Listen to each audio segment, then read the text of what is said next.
Assalamualaikum warahmatullahi wabarakatuh. Kembali lagi di kelas Statistik bersama saya Arif Prima Johan. Strategi pada level unit bisnis selanjutnya yang akan kita diskusikan adalah intensif strategi. Intensif strategi ini adalah upaya perusahaan untuk meningkatkan pertumbuhannya dan meningkatkan posisi kompetitifnya di tengah persaingan. Nah, dengan pendekatan yang intensif tentunya. Intensif artinya extra effort, extra usaha. Itu yang disebut dengan intensif strategi. Nah, ada 3 jenis di sini setidaknya, dan perusahaan bisa menggunakan salah satu atau mengkombinasikan beberapa. Nah, pertama yaitu market penetration, penetrasi pasar. Penetrasi pasar adalah upaya perusahaan untuk meningkatkan pertumbuhan penjualannya atau meningkatkan pertumbuhannya pada menggunakan produk dan pada pasar yang sama. Jadi produknya sama dan pasarnya juga sama. Bisa jadi di sini yang diharapkan oleh perusahaan adalah terjadinya pembelian berulang dari konsumen. Jadi konsumen secara terus-menerus membeli produknya perusahaan. Nah, ada contoh menarik di lingkungan saya terutama ya. Sekarang banyak ibu-ibu Yakult istilahnya. Jadi ada banyak ibu-ibu yang kemudian berjualan Yakult. Yakult ini kan satu produk. Jadi kemungkinan ini adalah single business.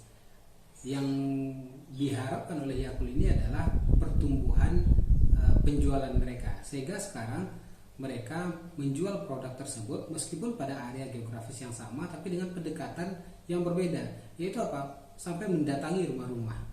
Mendatangi rumah-rumah memperkirakan kapan Yakult orang rumah ini habis, kemudian dia datang ketika produk tersebut habis. Jadi kemungkinan kalau ke rumah saya ibu-ibu Yakult itu akan datang kurang lebih sekali seminggu kalau misalnya saya membeli 2 pak Yakult gitu kan. Nah, Anda juga bisa lihat di jalan-jalan juga banyak beliau-beliau berjualan Yakult tersebut. Saya kira ini adalah salah satu contoh dari market penetration, yaitu berupaya untuk menjual produk yang sama pada area geografis yang sama, tapi mengharapkan konsumen untuk selalu membeli produk mereka secara berkelanjutan. Nah, ini salah satu contoh saja. Mungkin ada contoh-contoh lain yang bisa lebih relevan. Nah, yang kedua ada yang disebut dengan market development, yaitu pengembangan pasar. Kalau tadi kita penetrasi pasar, kita masuk ke dalam pasar di mana pasar itu sudah ada, kita sudah ada sebelumnya. Sementara market development adalah kita mengembangkan produknya sama tapi ke area geografis yang berbeda.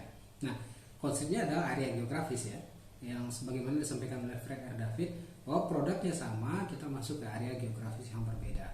Jadi ada sangat banyak contoh ya. Sekarang banyak gerai kopi yang kemudian buka.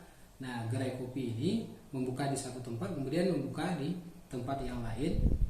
Mungkin yang terkenal seperti Janji Jiwa itu baru beberapa bulan yang lalu buka lagi di Bukit Tinggi.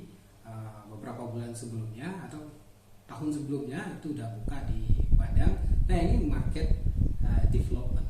Atau kedai-kedai kopi yang lain seperti Parewa sekarang sudah buka di Padang Panjang, dan kemarin juga sudah buka di area Taplau. Itu market development, itu namanya market development. Jadi produknya sama, bisnisnya sama, dan ditawarkan kepada area geografis yang berbeda. Nah, yang ketiga ada yang disebut dengan product development. Product development prinsipnya adalah kita menawarkan produk kita pada pasar yang sama tapi ada pengembangan produk yang baru. Nah, development produk ini adalah fitur-fiturnya kita tambah.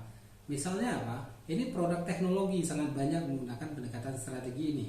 Seperti Xiaomi, Oppo, hampir semuanya menggunakan pendekatan seperti ini. Menawarkan produk yang sama dengan penambahan fitur, lalu membuat model yang baru.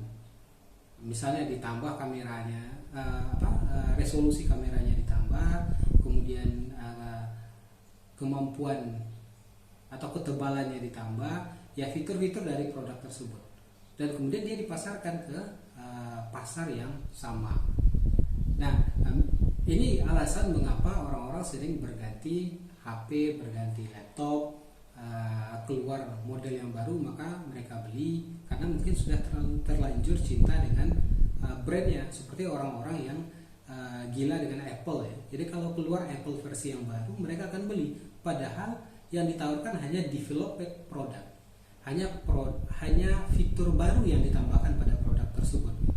Nah, tapi ya perusahaan ini berhasil membuat orang loyal terhadap brandnya, dan ini adalah salah satu contoh diferensiasi strategi ya. Ujungnya adalah loyalitas konsumen. Nah, itu 3 dari intensif strategi, dan perusahaan bisa mengkombinasikan, misalnya mengkombinasikan antara market development dan product development. Jadi produknya dimodifikasi, kemudian ditawarkan ke pasar yang baru.